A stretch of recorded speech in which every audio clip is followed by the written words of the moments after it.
In today's lesson, we are going to look at theoretical probability. It is possible to calculate probabilities without doing experiments or keeping records. We have to consider the following.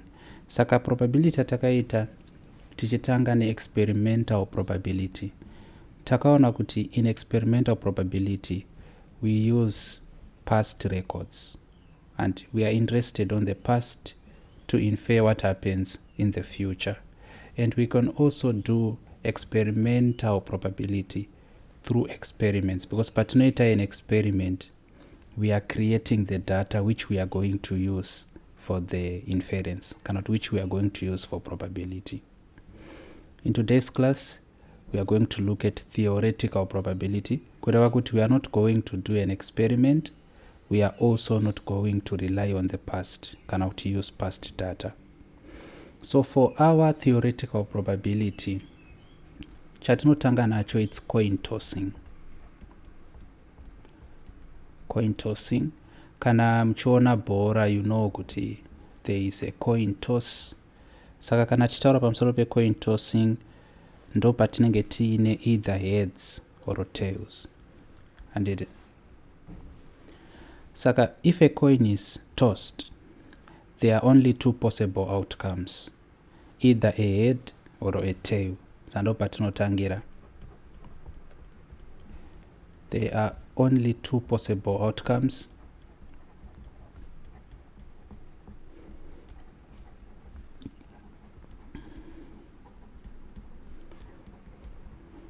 For a coin toss, what are these two possible outcomes?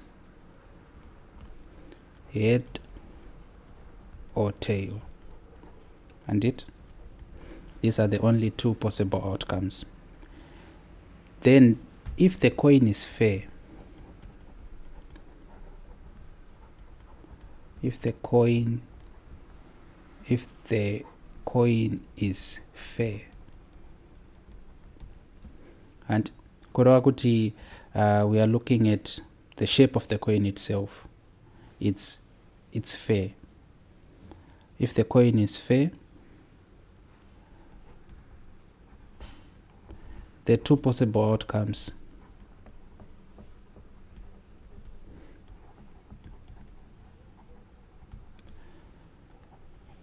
are equally likely. Saka with a fair coin risina tuma biases mukugadzirwa kwaro. Before taita a coin toss, there's an equal chance yekuti tichawana either a heads or a tail. Mapabata. That is what we are referring to. Saka the probability of getting a head, yantichanyora is the probability of a head,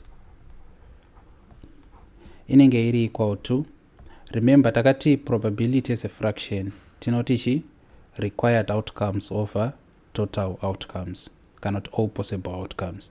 Saka a head, we only require the head, which is 1 over, but how many possible outcomes do we have? We have 2. So the probability ekwana a head after tossing a fair coin is equal to 1 over 2, which is 0.5. Murupabata. In equal measure, the probability of getting a tail is also equal to half, which is 0.5. Therefore, tikatora probability ekwana a head to add to probability ekwana a tail, tichawana 1. And remember, takati probability is bound between 0 and 1. 0 and 1 are extremes. 0 means perfectly impossible. 1 means perfectly possible. Andika? Okay. So the probability of getting a head is half. The probability of getting a tail is half. Since these values can be calculated without throwing any coins, they are called theoretical probabilities. So we can calculate this. TC nakuita throw a coin. That's why it's theoretical. We don't need an experiment to get to this realization. But I want you to, of course, questions akawanda vanouya vakaspecifya. We always deal with fair coins. Vakatounza question isina a fair coin, handifungi kuti kolefu vanounza questions akadaro. Saka a fair coin means ngatiti this is our coin, because I was failing to find the right words of describing a fair coin. This is our coin. And fairness uri pakuti distribution yemass yakafanana throughout. Ndo part of fairness. Nekuti kana kuri kuti dei coin redu richinyanyo kurema kuside kunoku kwandaisa white than kunoku, zvoreva kuti pane bias kekuti maybe rinogona kufavor either kuheads kana kuti kutails. Saka that is what we refer to as fair. Saka kana chiti sample space tikureva a set of all possible outcomes. That is what a sample space refers to. Saka tikati throwing a coin kana kuti tossing a coin, coin tossing, the sample space yacho inenge ingori either heads or tail, like this. So tinotoisa curly brackets emasets ayaya, then tokataisa all the possible possibilities. Saka kana tikakanda coin mudenga tikarigama, it's either tichawana a heads or a tails, hapana imwe possibility iripo. Mapabata. Then saka panapa patakuita die throwing, tichazonyora hedu pamusoro pazvo. Ndoda kuti mugare matoona kuti sample space yacho inenge irichi 1 2 3 4 5 6 nemhaka yei, because mukaita throw a die, it's either muchawana a 1 a 2 a 3 a 4 a 5 or a 6. Saka that is the complete set of all possibilities. And it tikati ZIMSEC maths results, ma possibilities enyu akamira akadai so a b c d e f u. These are all the possibilities. So kuti pamuchabata your result slip, we are working towards you getting an A, but you are going to get either of these symbols. I think ndasirira imwe kupedzisira a star. Dzimwe panouya paine star kana paine problem pakumakwa or bepa rakashayikwa, whatever. Saka that is the set of all possibilities, the sample space. And zvokuti when we go to die throwing,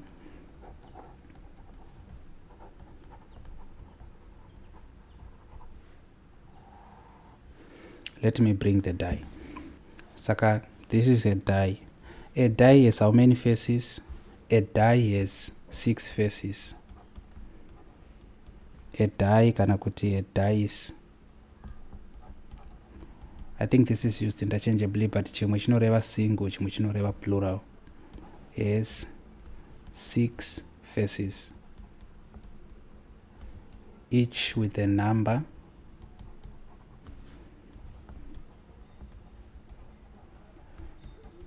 in the set 1 2 3 4 5 6, like that. Anditika saka chakakosha pana pakuziva kuti each number for a fair die, for a fair dice, and each number is equally likely. Each number is equally likely.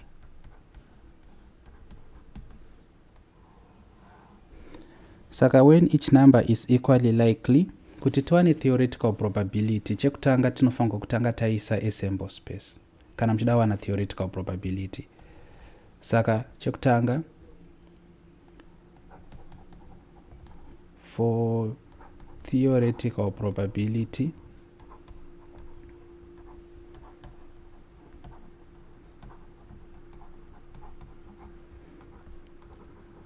we first find the sample space.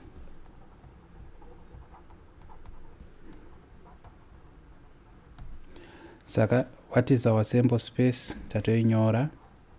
Say that chaona 1, 2, 3, 4, 5 kana kuti 6. Saka kana question ikavunza, for example, probability yekuwana 6, mathrow a die, probability yekuwana 6, the die is fair. Tiri kuda kuwana chi 6. Inoi. Anditi. Saka our theoretical probability is going to be equal to anti 6 ingori number 1. Saka zoroti we require one outcome over how many outcomes ari mukati mechi made the sample space is 6. Saka probability yekuwana any number mathrow a dice is 1 over 6.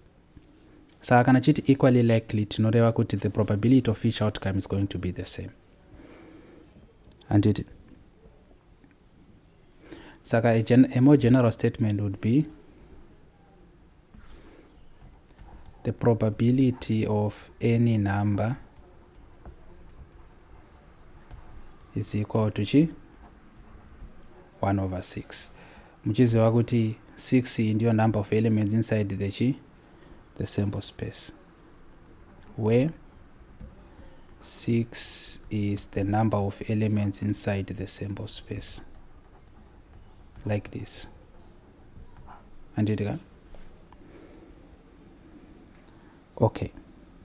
Saka we want to go through 3 examples, then we call it a day. Our first question is kuti a die is thrown. Find the probability that the outcome is divisible by 3. A die is thrown. Find the probability that the outcome is divisible by 3. Saka chekutanga tinoita sei? Lista the sample space for a die. Iri equal to chi. These are all the possibilities.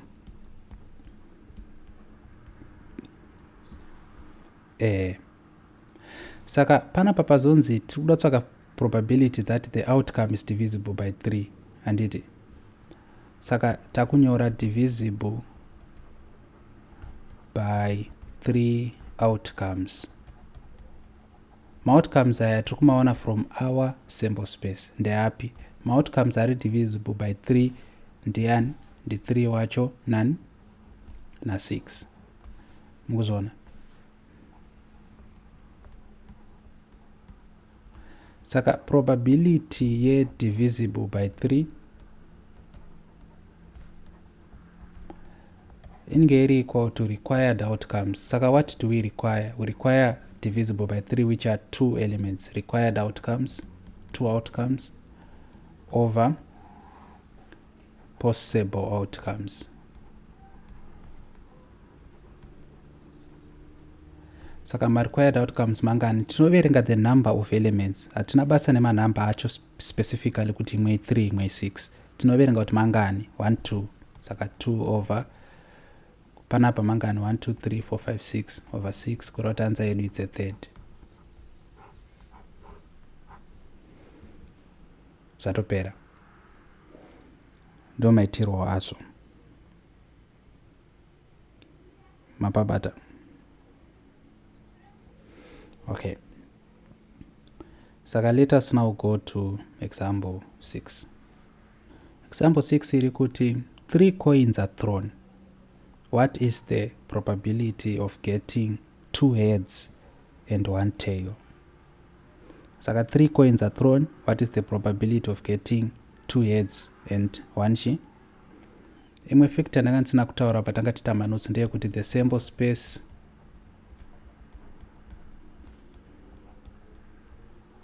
symbol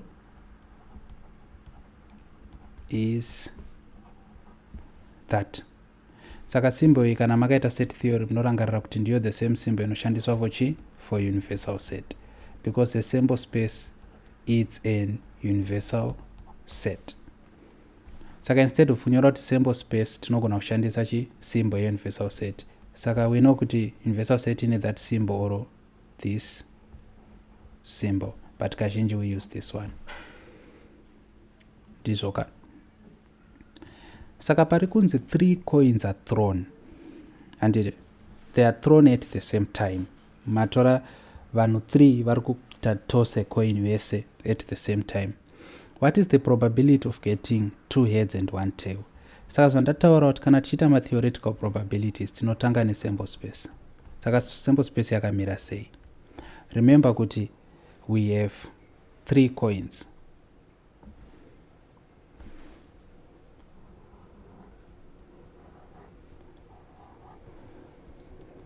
Ma 3 coins aya ese anenge anechi head and tail, head and tail, head and what? And tail. Mababada.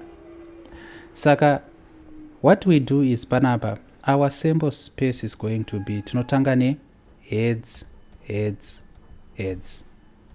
Saka I outcome yatinowana taita throw the 3 coins, we can get heads, heads, heads. Ndizoka? We can get tails, tails, tails. Ndizoka? Then tadaiso manje takuda kuchitanga kuchimixa maheads nema tails. Saka we can get heads, heads, heads, tails, tails, tails. But kuti zive simpler for you, after tati heads, heads, heads, takutichi heads, heads, tail. Saka tail yabva yaupinda panapa.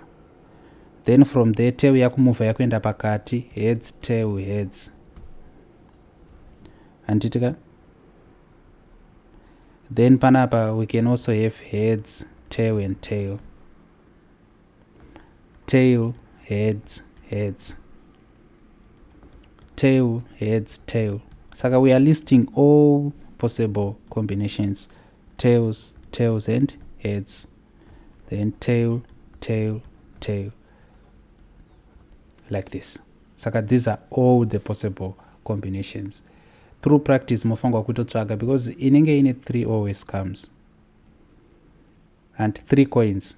I think that is their maximum for O level. Saka you must know this sample space. Munoiziva say through practice. But this is all. But isusu we require takuchiti let what is the probability of getting 2 heads and a tail? Let 2 heads and a tail be R. Kureva iko kuti R inenge iri equal to chi takuchitsvaga pane 2 heads and a tail. Saka panapa it's 2 heads and a tail. Apa pai 2 heads and a tail. Then apa pai 2 heads and a tail. Like this. Saka our set inenge ine heads, heads, tail, heads, tail, heads, tail, heads, heads. Saka our probability inenge iri equal to chi 4, 2 heads, 1 tail. Inenge iri equal to 1, 2, 3 required outcomes over 1, 2, 3, 4, 5, 6, 7, 8, 8 possible outcomes. Saka answer ndi 3 over 8. Saka panapa tadaro, what's also important to notice, you can actually have your formula as the probability and of getting R. Yamunogona kunyora as a small letter p mamaisa R, so ngorati probability of getting R inenge iri equal to number of elements in R over the number of elements in the universal set, which is our sample space. And you are still going to get 3 over 8. Let us go to our last example. Question edit, a card is picked at random from a pack of 52 playing cards. What is the probability that it is a 7? Saka pa macards ka macards vanomada. Pandakaita introductory states ndakatombofunga kutenga macards to familiarize with macards, because macards vanomada singaite. Saka chekutanga tofanira kuziva kuti number kana kuti all possible outcomes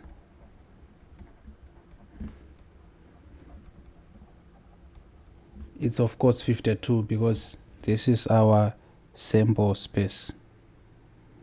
Anditika? Then number of required outcomes mufunga kuva very familiar nemacards. Dezvaitobvira maitomatsvaga for this lesson. Required outcomes, it's equal to, saka tine 7 wema menoti ndo machi akadaiswa mashirab a, toita 7 wema diamonds, 7 wema hearts, anditika, na 7 wechi like this.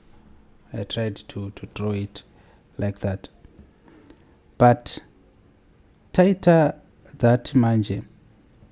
Saka this is going to be our sample space. Ingaina 7 where every category.